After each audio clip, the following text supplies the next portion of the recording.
పదవులు కాపాడుకోవడానికి కాంగ్రెస్ వాళ్ళకి తెలిసింది ఏంటంటే ఢిల్లీకి సంచులు మోస్తారు అంతే. ఇక్కడున్న వాళ్ళకి ఏమి ఇయ్యరు, తెలంగాణ ప్రజలకు మన్ను కూడా ఇయ్యరు.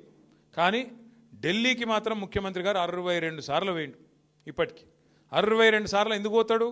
మన కోసమో రాష్ట్రం కోసమో కాదు, పోయేది కేవలం సంచులు మోసుకపోవాలి, జీ హుజూర్ అనాలి, సల్యూట్ కొట్టాలి, నా పోస్టు జర దండం పెడతా, ఇంకో 4 రోజులు ఉంచు, నీకింత నాకింత అని మాట్లాడుకోవాలి, ఆడ మూట పెట్టాలి, దండం పెట్టాలి, రావాలి అమ్మాయి అనుకుంటా. ఇది ముందే చెప్పినాం. ఇది కూడా మనం ఢిల్లీ పార్టీలకు మన జుట్టిస్తే తెలంగాణ ఆగమవుతుంది, మన జుట్టు అలా చేతులు పెడితే తెలంగాణ ఆగమవుతుంది. కాంగ్రెస్ వాడైనా బీజేపీ అయినా ఒకటి సంచులు మోసేటోడు, ఇంకోటి చెప్పులు మోసేటోడు, పెద్ద తేడా ఏం లేదు. ఒకళ్ళేమో సంచులు మోసే పార్టీ, ఇంకోటేమో చెప్పులు మోసే పార్టీ. అమిత్ షా రాగానే చెప్పులు ఎక్కడిపుతారా అని తిరుగుతున్నాడు ఒక ఆయన వెనక.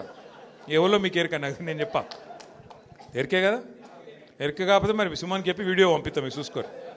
ఒకటేమో సంచులు మోసే పార్టీ, ఇంకొకటేమో చెప్పులు మోసే పార్టీ.